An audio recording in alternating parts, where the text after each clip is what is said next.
Well, ladies and gentlemen, we are back. The New England Shakeup is back. Yes, we haven't done an episode in a couple weeks.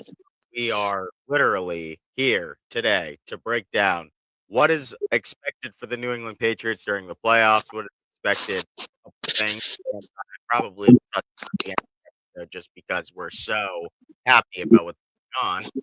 But we also have some news with Celtics that we definitely have to get into and things that, you know, Jalen Brown's playing at an MVP level right now, and Cam and I might have told you guys before the season that this was going to happen. But Cam, say what's up to the people. The New England Shakeup is back, and we are back for the playoffs. Yeah, what's going on, everyone? Got lots to talk about. Patriots, Celtics, Jalen Brown MVP talks, maybe. I mean, it's Boston versus everybody and New England versus everybody, like always, but maybe some Jalen Brown MVP talks towards the end. Yeah, and I think that the biggest thing that we're looking for this game tomorrow night is we have the Patriots in a home playoff game. Now, before the season started, if you would have told me that the Patriots had a home playoff game, I would have told you that your screws was loose, right? But also, I would have told you guys that if you guys have been listening since last January, what I said to everybody about this AFC Championship appearance and you guys having the most money and the most money to spend, look at how it's coming out now. The Patriots are 14-3 and host the Los Angeles Chargers tomorrow night. Cam, what are the biggest takeaways that you have from this game just in the last couple days of what we're expecting going into Foxborough on Sunday night? I mean, I think it's really going to be a low scoring game. I think a lot of people are thinking the opposite, where it's going to be like a high scoring game, and everyone thinks it's going to be Herbert and May kind of having a sling off to see who can just really win the game in general, like through the air. But I think it's going to be a lot more running and a defensive battle than anything else. I mean, if I had to guess like the score, I think the Patriots come out like maybe 24-14 or like 28-21, but it's not going to be like some of these other Patriots games where we got like 30, 40, 50 points, I don't think. I think Yeah. they're just going to try and win it and be kind of like conservative and careful in how they play.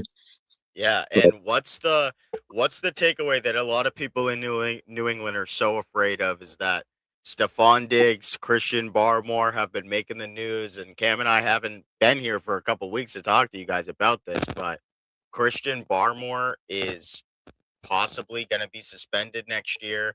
Stephon Diggs is possibly going to be suspended next year. So I know a lot of people aren't looking at, what is going to happen right now, but this might affect this team next year. What is the biggest thing that you're looking for as far as you just said the running attack and the defense, but I think we can both agree that this might be the hardest test defensively that the Patriots have had to play this year. The Chargers defense with Derwin James and Dion Henley and Dante Jackson and Tariq Still and that secondary is is one of the best in the NFL. And that's the one thing that, I am looking at this game and I say, this is not the best matchup for the Patriots. But the one differentiator that I have is what do we always say, Cam, on this show? NFL football is won in the trenches. And I think that personally, we can both agree that the Chargers' offensive line is a little bit suspect, to say the least. What do you think about like Chase on and Milton Williams coming back and Barmore and Landry? Like they're gonna have a field day Sunday night, right? yeah, I think that the Chargers offensive line is a lot like how ours was last year, or like how the Bengals usually are, where they just can't keep Joe Burrow protected. So I feel like Justin Herbert's not going to have a lot of time to do anything. That's why I think it's really going to be between both teams like a run game. Like you said, their secondary is like one of the best. Our secondaries is probably one of the best, if not the best, in my opinion. So I mean, if the secondaries are that good, I feel like it's going to be a feet on the ground, running it up the middle type of game. But in general, I feel like we're going to make their line collapse so much that Herbert's not really going to be able to get into a groove. Like he's best, like same thing with Joe Burrow. They are super similar in my opinion, where if they can get into a groove and get some time to kind of sit in the pocket, Yeah. they'll manage the whole game. But if they don't have that time, they're not exactly like a Drake May or like a Lamar that can kind of just make a play out of nothing. They definitely need time to make plays. Absolutely. And what like we've been talking a lot like the last couple days like between me and you of what we're expecting for out of the Patriots, and maybe some people have money on this shit, so if there's any Patriots listening, lock in tomorrow night.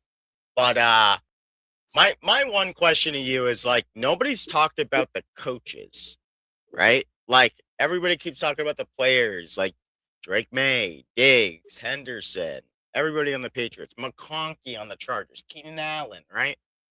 Like nobody's talking about the coaches. And the one differentiator I think there's going to be in this game, as we saw last weekend on Sunday Night Football, special teams. Yo, special fucking teams is going to be the biggest differentiator in this game. And I'm going to predict on this show right now, and I don't give bold predictions like this. Marcus Jones, punt return touchdown. You heard it here, okay? The Chargers allow the most punt return average in all of the NFL. They average about 84 punt return yard average per game. Now, 84 yards, if you're kicking from the 40-yard line, last I checked, that's a touchdown, right, Cam? Yeah. So what my biggest differentiator is going into this game is like how is the kicking game going to be? The wind in Foxborough, as Cam and I know, if you're on that south end, that bitch gets cold, bro. That side gets cold. What are you expecting out of the special teams unit for both teams? Like not just the Patriots, but also the Chargers. And let's not forget, they have Dicker the Kicker. Like that's literally his fucking nickname. Um, do you think that special teams comes down to a big pivotal part in this game this weekend? Yeah, I think in general there's going to be at least like one like blunder or error that comes from the Chargers special teams, whether it's Yeah, like a missed field goal or kind of like a muffed punt or something like that. I feel one of those is coming, maybe a missed field goal, even though Dicker's probably like a yeah, top 5 kicker in the league this year. But right. playing in California is a lot different than playing in Foxborough. Absolutely. And we also need to bring up that I want to bring up a stat for everybody is a lot of people know I dig into a lot of unproven and unknown stats as Cam knows, but Cam, here's one for you. Dome teams since 2000 are 1-12 in games under 40 degrees. Well, Wow. then you go and ask yourself, what's the weather going to be like in New England on Sunday night? Well, I can tell you guys both this. Cam and I ain't going. You know why? Because we ain't going to freeze our ass off. Okay? That's why. Okay? 27 degrees at kickoff. So you're looking at, by 10 o'clock, 15-degree weather because of the wind chill and everything. Dome teams don't play good like that, Cam. Cam, is this the week the Patriots finally get their respect? Well, that's kind of a loaded question. I feel like they would have already gotten it if they were going to get it, and I feel like it's not going to be one game. Like, I don't think us beating the Chargers makes enough of an impact. Like, if we beat the Chargers and then the Bills make it and we beat the Bills to get to the Super Bowl, that could be enough, I think. I mean, even making it to the playoffs after the season we had last year, I thought that would have kind of shut the critics up, but then it's, oh, we have an easy schedule, but where were all those people at the beginning of the year? Yeah, It's not like exactly. any of those teams that we played everyone thought was going to be really good. Like nobody thought the Raiders were going to do anything this year or some of the other teams we played, like the Jets. Nobody thought the Jets were going to go anywhere. Absolutely. Ben Dolphins. Donnelly in the chat just said to Cam and to me, let's go, Pats. Let's go, Pats. And make sure you subscribe, like us on TikTok. We have, uh, I don't mean to boast, but Cam and I are the best editors in the game. Okay. Sports edits wise. Okay. Make sure you go check out our TikTok page. I'm live there almost every day doing sports talk debates and all that shit for everybody. So make sure you guys come and check us out over there. Cam, one question I have for you for this week, and I really haven't talked to you about it, but we have to bring it up because Will Campbell's back this week, right? As he was back last week, right? In the last game, right? Yeah. but there's a certain motherfucker he's going to be playing on Sunday, and it's Khalil Mack. Are you worried about that at all? Like no bias. Like, are you worried about Will playing against Khalil Mack? Oh, I mean, like Khalil Mack's like a Hall of Fame level guy, but I don't know how much he's gonna bring to this game. I mean, I know he's somebody that kind of elevates in big games, but I don't really think he's gonna be. I think Derwin James is gonna be the person to worry about on defense, not Khalil Mack. Gotcha, gotcha. That's a very fair point. Cam, what do you look for? Obviously, we've kind of talked about it all year. Diggs has been outstanding, right? Yeah. To say the least, right? He has played, I think, some of the best football of his career, to be honest with you. I Yeah. mean, coming off the ACL and everything he's done this year, he's balled out. Do you worry about the things that happened in Buffalo with him? Like the things of him not getting the ball, and do you think that would come up as a talking point in a playoff game this year if he's not getting the ball? I don't think so because of Rabel, but if we still had Gerard Mayo, I would say yes. Oh, but you had to bring him up. You just had to bring him up. Um, what do that's a great question, Cam. Let's ask the people in the chat. Like, what does everybody think that Gerard Mayo is thinking right now?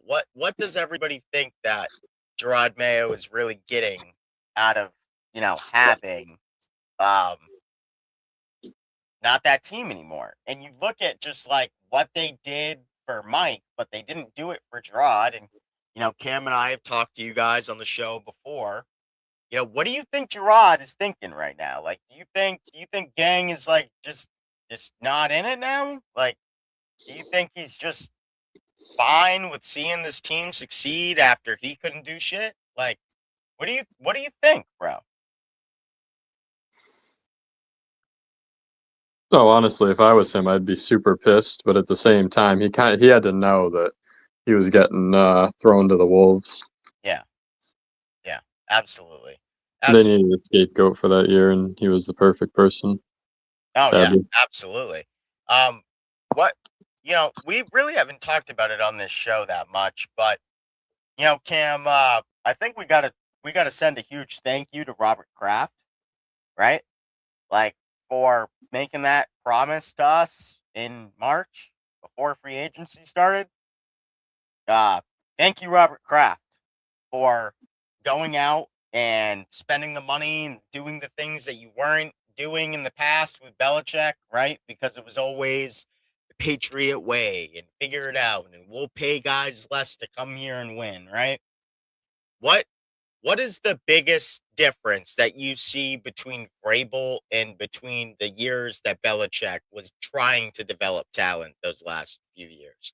What do you think the difference is? Do you think the difference is Drake May?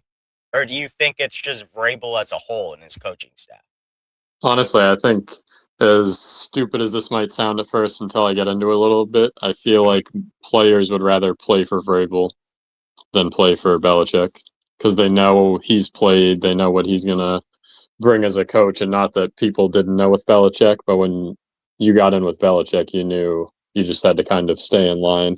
And Vrabel does operate similarly to that, but he's a Yeah, lot more lenient than how Bill Belichick was, and that's why some players from went from the Titans to come play for us. absolutely. Absolutely.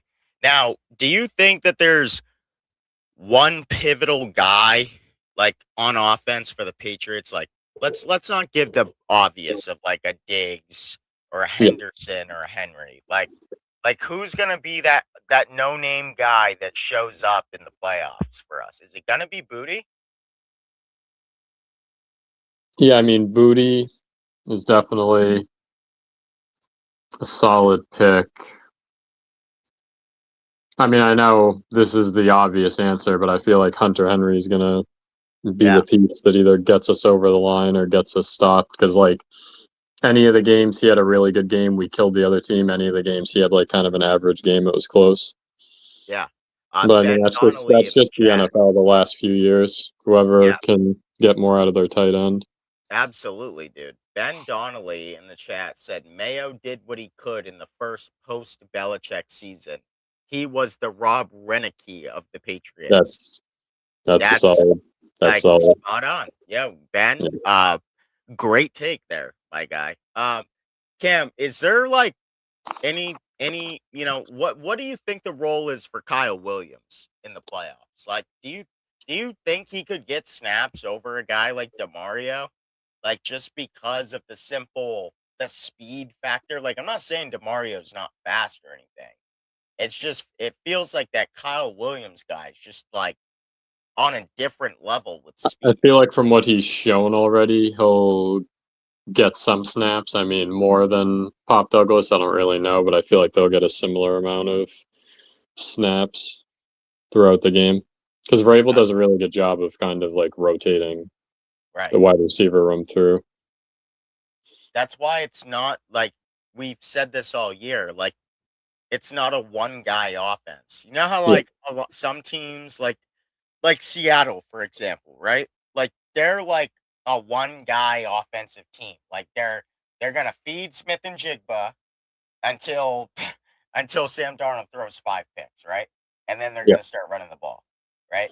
A lot of teams now are kind of designed like that, like the Rams with Puka and Devontae, like they got two of them, right? Like a lot of yeah. teams now, like you need a duo to win, and I just think that the Patriots have a couple duos this year. I mean, I honestly think Hunter Henry and Austin Hooper is the most underrated tight end room in the entire league. I mean, say what you want about Cleveland with Fannin and Njoku, but I mean, Hunter Henry and Hooper have been balling out this year. Hmm. Um, and another one is Komet and Colston Loveland. I mean, everybody this year has just been balling out of control, and it's been like dual tight end sets. It sucks that we didn't get to see Laporta finish the year, obviously, Cam, right? Yeah. We both kind of had him in fantasy at some point, right? But, you know, a lot of good teams now, I've noticed they have two really good tight ends. Either you have a really good receiving tight end and you got a blocking tight end, or you got two receiving tight ends like the Rams got with Parkinson and fucking Ferguson, and they just run play action passes, three tight ends. They don't care. They'll do it. Same with the Pittsburgh Steelers too. Brian Booth, from the New England area. Best of luck to that kid tomorrow or Monday night, right? Pittsburgh Yeah. game, yeah, Monday night. But is there anything else? I know it's a quick episode today, Cam. But is there any like differentiating factor? There's no snow. You know, the football gods kind of helped the Chargers out with that, not giving us snow. Like what do you think is gonna be the number one thing that Drake May cannot do in this game? It's his first playoff game. What can he not do? I mean, he's just gotta keep doing what he's been doing the whole season. He just can't get overwhelmed like he was getting last year. So I mean, the line's gotta make sure he doesn't get pressured, and I feel like the game's gonna be won through the defensive line, like we always talk about. Like games are decided in the trenches, so whatever defensive line puts more pressure Yeah. on the offense is gonna really win it. And I feel like our defensive line's a lot better. Their secondary might be a tiny bit better, just like the safeties. And then I feel like in general our line's better, especially with Will Campbell coming back. So we'll have Yeah. to see what side gets more pressure You on. guys see how excited Cam is? You guys see how excited he is? Guys, this has been 5 years a long waiting for Cam and I, okay? Yeah. The Patriots are fucking back. And you know what that means? Is that also means that everybody who's a New England fan, if you guys have not, go check out the Patriots playoff video that we did. Okay? That now that is media at its finest. Okay, but Cam, on all serious note, do you have anything for the Pats fans? Anything for the people today that you need people to lock in? Maybe it's on their parlays, my guy. Maybe it's they're getting a little too ballsy fantasy wise this weekend. What is the one thing you can say to Pats fans this weekend?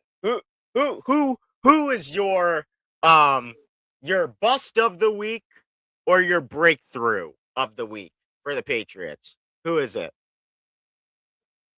I don't really have a bust or breakthrough, but I think that Henderson and Diggs are both getting in the end zone.